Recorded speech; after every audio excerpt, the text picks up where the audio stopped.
Au bord de la Méditerranée, la Grande Motte accueille chaque été 90 000 touristes. 7 km de plages publiques qui longent la ville. Toutes réouvertes depuis le 2 juin.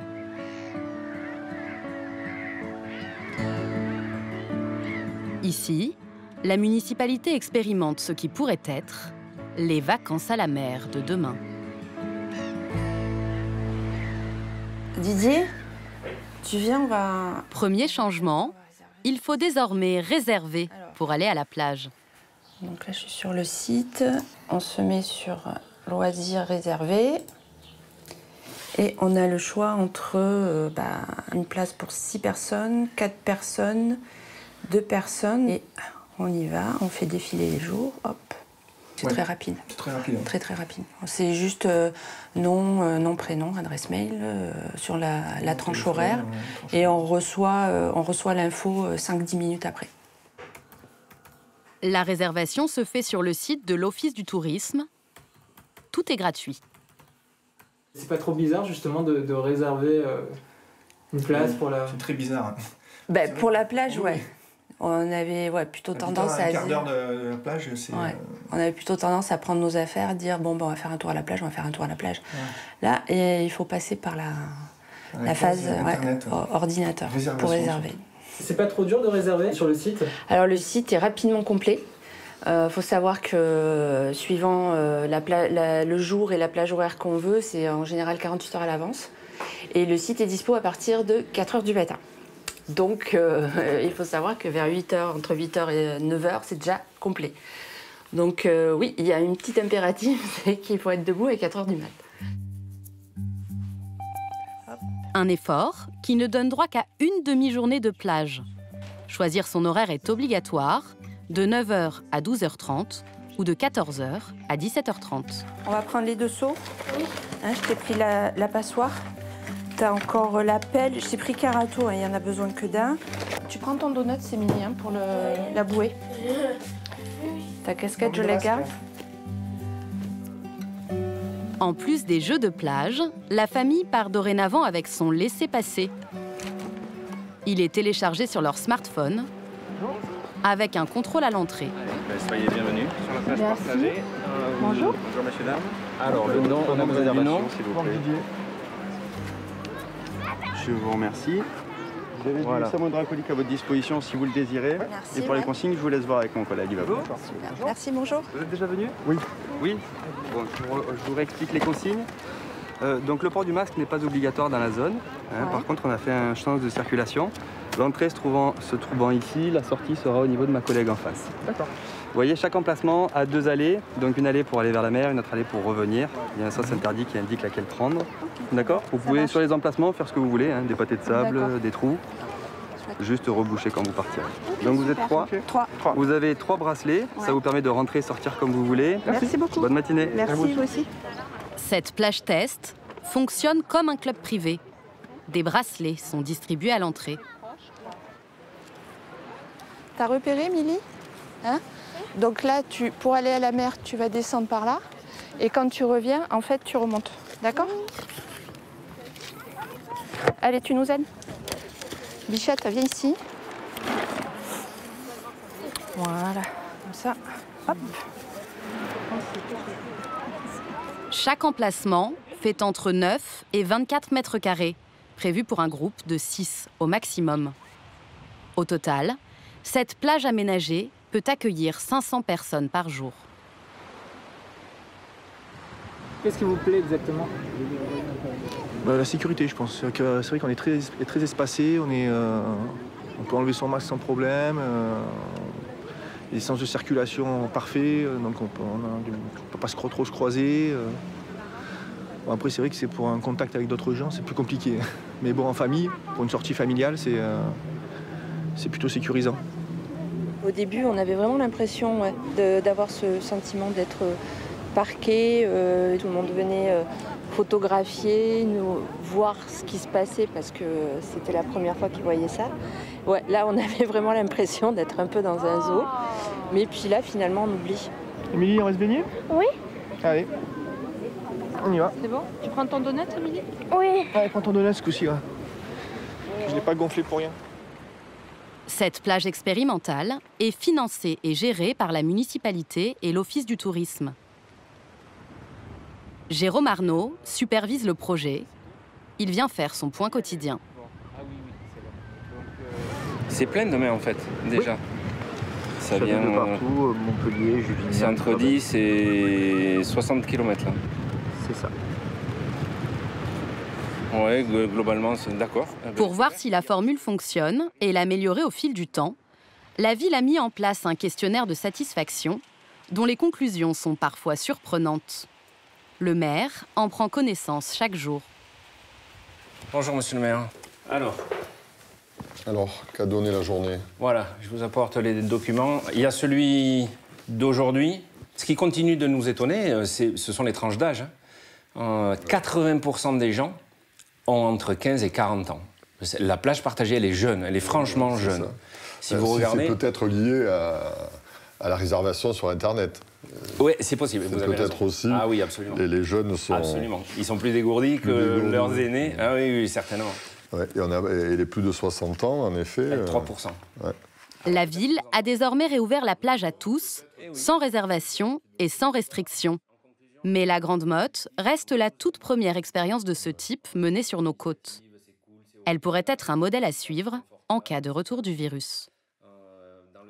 Si ce virus est lié à la saisonnalité, il peut peut-être réapparaître. Et s'il réapparaît, eh bien, on pourra peut-être ne pas rester comme on l'a été pendant de nombreux mois sans pouvoir aller à la plage. On sait qu'aujourd'hui, on peut organiser une plage partagée, organisée, sur le type de ce qu'a fait la Grande Motte. Au cas où le virus reprendrait de la vigueur, beaucoup de professionnels préfèrent mettre en place des mesures sanitaires strictes. Dans le sud de la France, au pied du rocher de Roquebrune-sur-Argent, la base nautique de l'Arena se prépare à l'assaut estival. 3000 mètres carrés dédiés au sport aquatique en tout genre. Dan, vous venez là pour décharger, s'il vous plaît? Laurent, le propriétaire, prend la menace du virus très au sérieux. Cette base, c'est pour lui 30 ans de vie et de travail. Il a passé tout le confinement à imaginer comment ouvrir à nouveau et concevoir la version Covid de son parc aquatique. Ce matin, il réceptionne une commande qu'il attend depuis 3 mois. Il a investi 30 000 € pour doubler son nombre de gilets de sauvetage. Là, j'ai reçu ce matin 700 gilets. Et on a un box là où il y en a encore à côté autant. En fait, on a l'intention d'utiliser une couleur par jour, au moins 24 heures entre l'utilisation. Ce qu'il redoute par-dessus tout, c'est que le virus reste sur les gilets. Laurent a donc élaboré son propre protocole sanitaire et mis au point un processus de nettoyage quasi industriel. Cette machine, c'est la machine qui nettoie les gilets avec un bactéricide. 5 bouchons toutes les 3 heures. Donc pour ça, vous aurez une petite alarme qui vous informera toutes les 3 heures qu'il faut remettre 5 bouchons de produit. Donc c'est simple, l'utilisateur, il jette naturellement le gilet ici, on l'a déjà essayé, ça marche. Donc le gilet lui-même avance tout seul, passe sous pression, sont récupérés à l'extrémité et ensuite égouttés et rangés. Cette machine, c'est une invention maison, j'en suis très fier.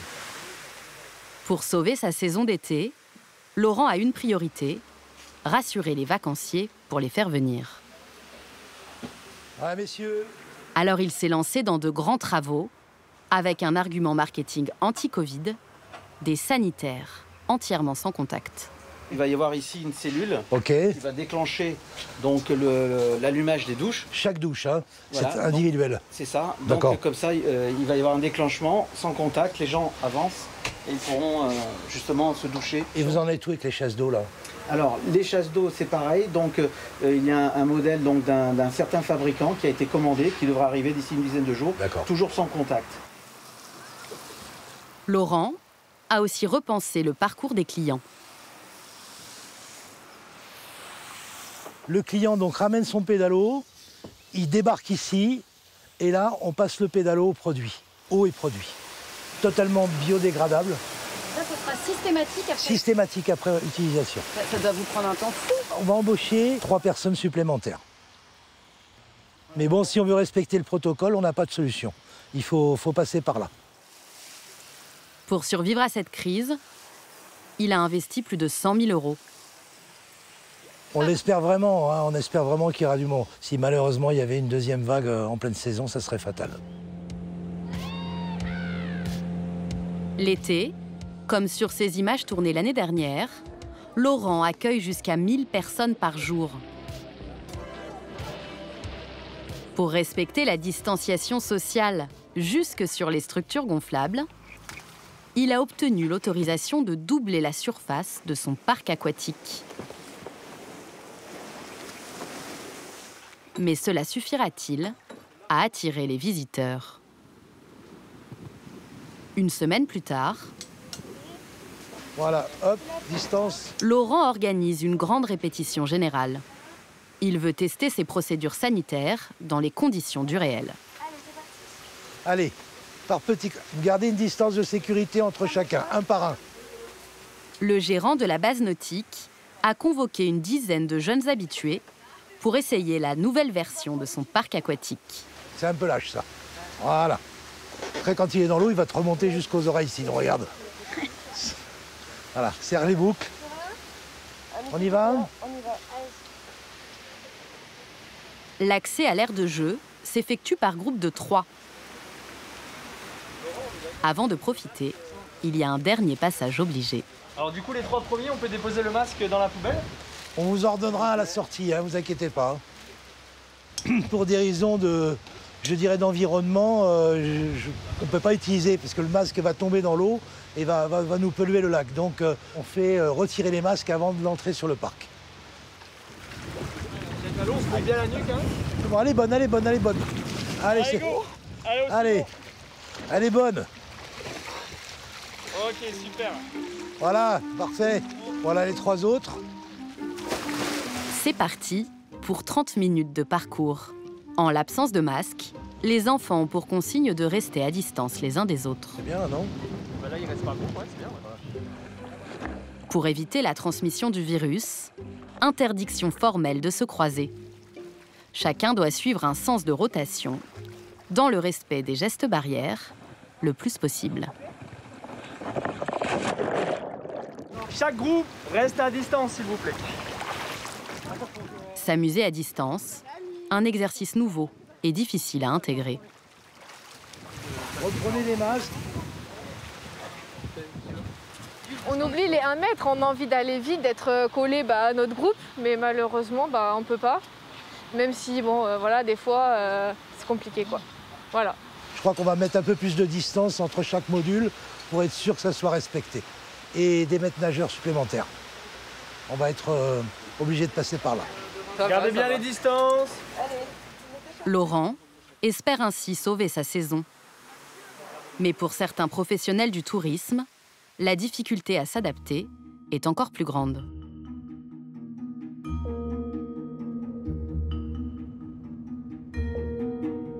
À 2 heures de Paris, le village bourguignon de Tanner-en-Puisé s'anime chaque été avec l'arrivée des colonies. Alors, qu'est-ce qu'on fait cet été? C'est une des destinations phares du catalogue d'Emmanuel et Louise. Leur association organise des camps de vacances depuis 50 ans.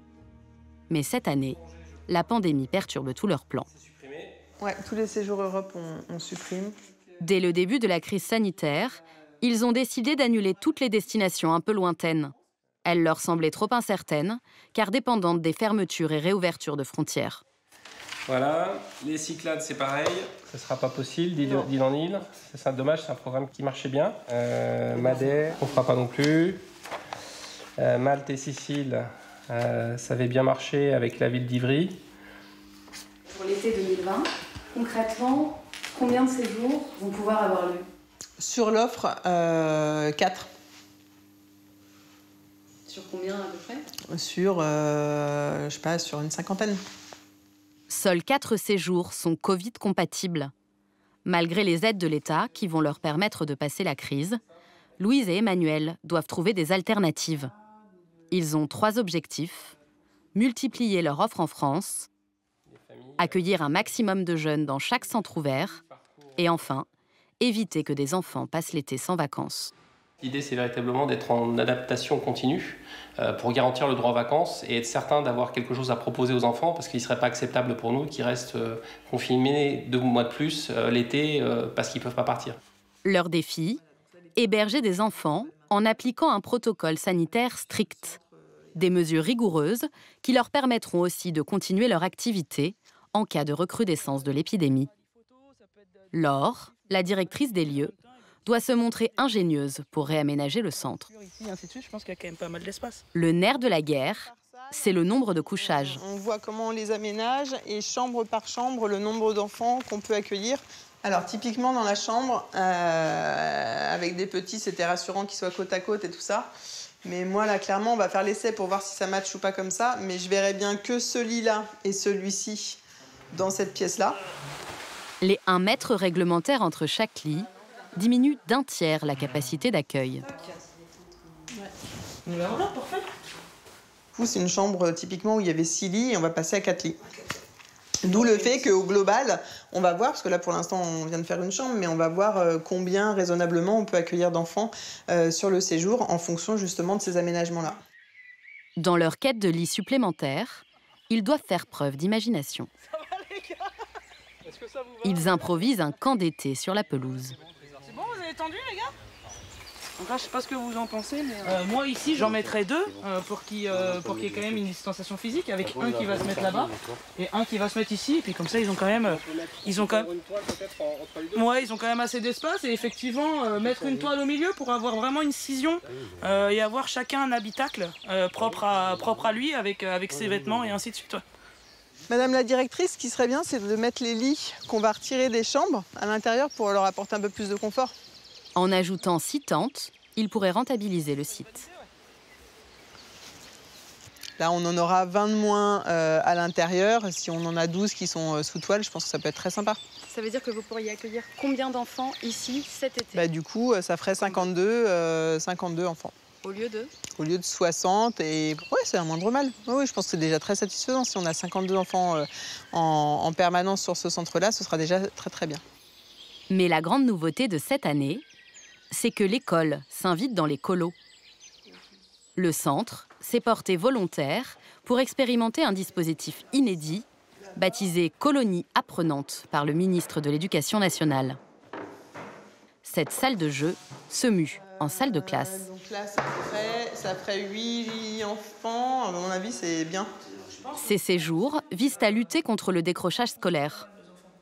L'État financera des places pour 250 000 enfants. Les cours seront dispensés par des professeurs de l'éducation nationale ou des étudiants pour rattraper parfois des mois sans école. Plus on laisse de chaises, plus ça engendrera le fait que certains autres enfants peuvent rentrer, s'installer, etc. L'objectif, c'est avant tout que les enfants s'aèrent, voilà, que ce soit une colo, mais colo apprenante, donc réapprendre à se concentrer, à écouter des consignes, à vivre en groupe, etc. Vraiment comme dans une classe. Et puis effectivement, faire un petit peu de soutien dans certaines matières, alors plutôt les disciplines les plus importantes, hein, mais écrire, compter, voilà, on leur demandera de remobiliser un peu toutes ces connaissances pour qu'ils attaquent la rentrée de façon sereine. Un avant-goût de scolarité qui rendra les vacances un peu inhabituelles pour les enfants des colonies. Cet été, tous les vacanciers vont vivre une expérience unique. Pour se préparer à les accueillir au mieux, certains grands groupes font appel à des experts en protocole sanitaire. Tout près de Saint-Tropez, à Port-Grimaud, le domaine des Naïades s'étale sur 15 hectares.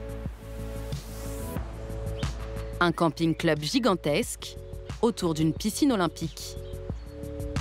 De la place pour recevoir 20 000 touristes par an, dans un contexte où il faut désormais éviter les contacts.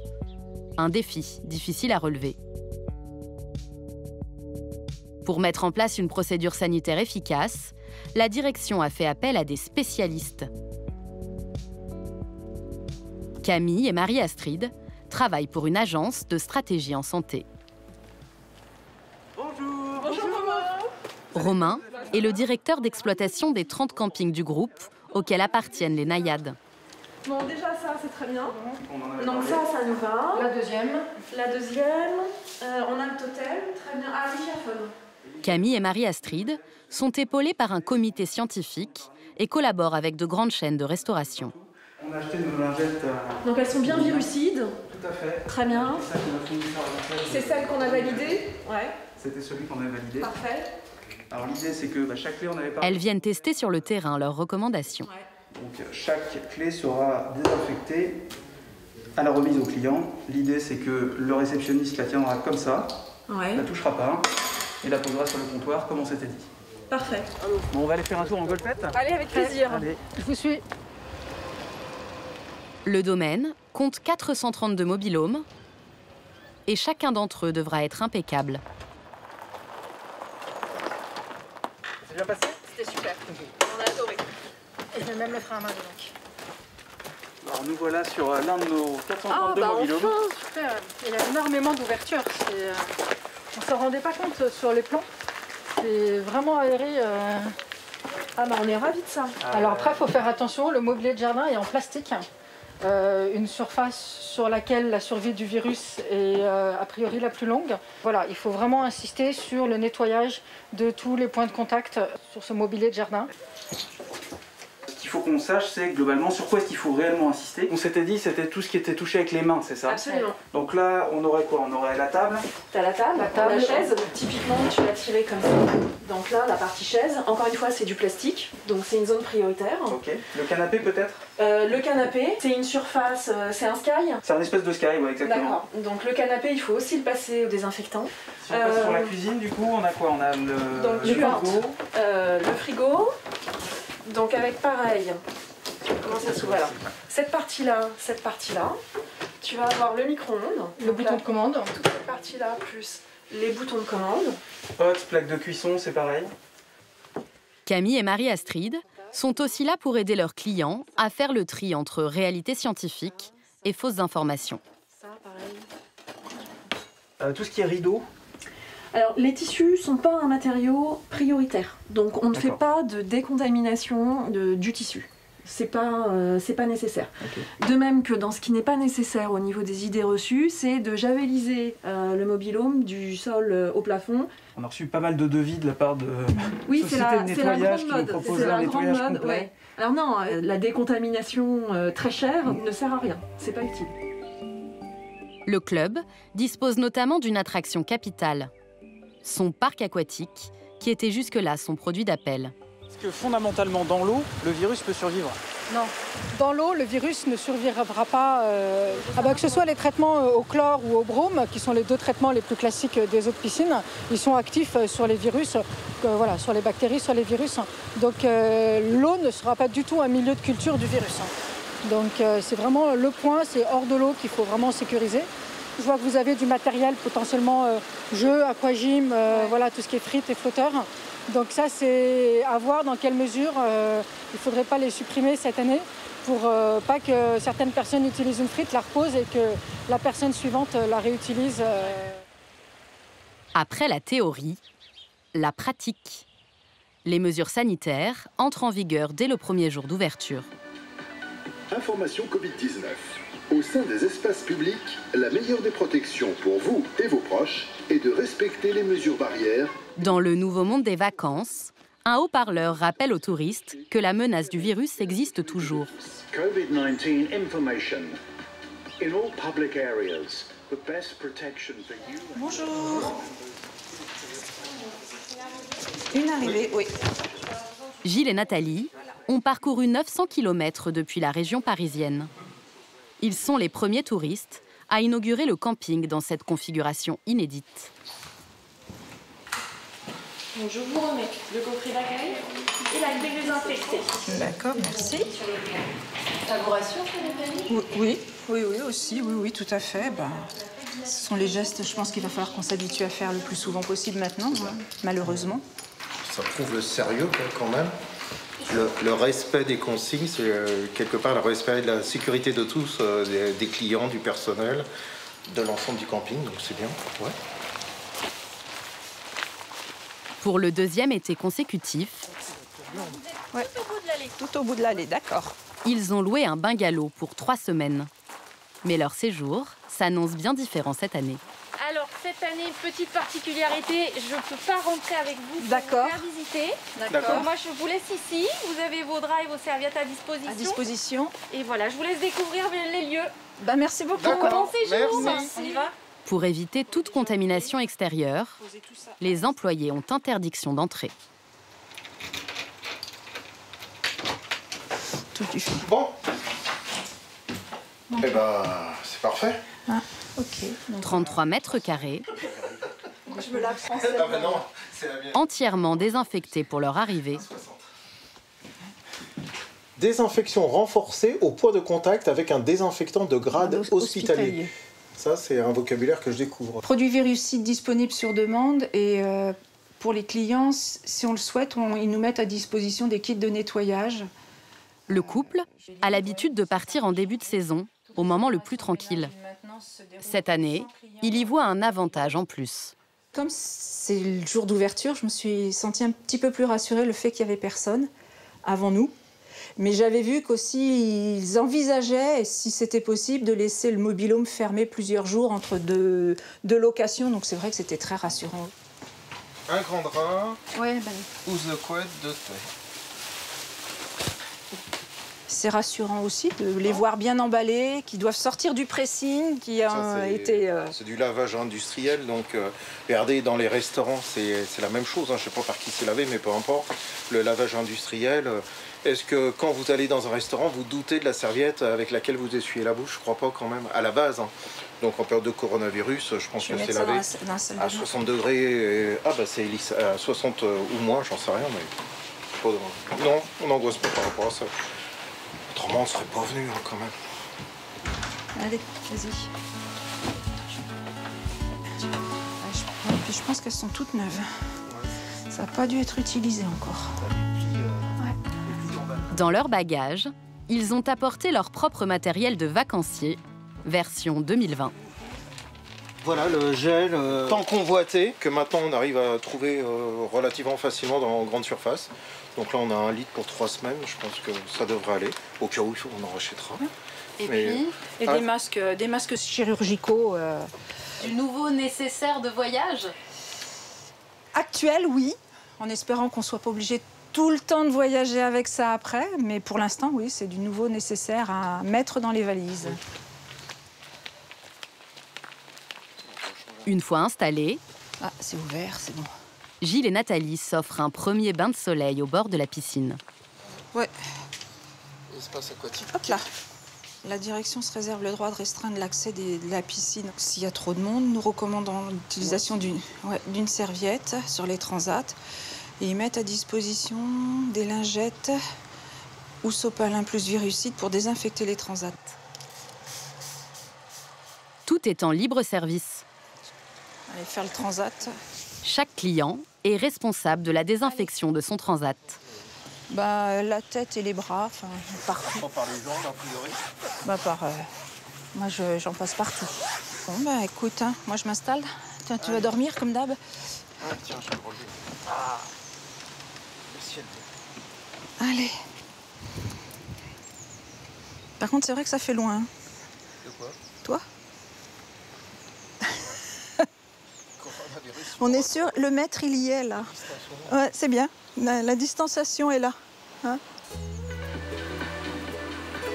Information Covid-19. Au sein des espaces publics, la meilleure des protections pour vous et vos proches est de respecter les mesures barrières et une distanciation de courtoisie. Pour une journée d'arrivée réussie, un rituel s'impose. Un verre pour l'apéritif. Framboise pour madame. Merci beaucoup. et le patient. Vous étiez là l'année dernière, non? Oui, on était là l'année dernière. Et on a fait la même chose le premier jour, le jour de notre arrivée. C'est le meilleur verre de c'est celui qu'on apprécie le plus là. Le cocktail n'a pourtant pas la même saveur cette année. Cet été, on ne pourra pas l'oublier, il y aura forcément de voir les serveurs avec des visières, des masques. Mais les vacances sont nécessaires pour pouvoir décompresser, reprendre un rythme, reprendre des forces, quoi.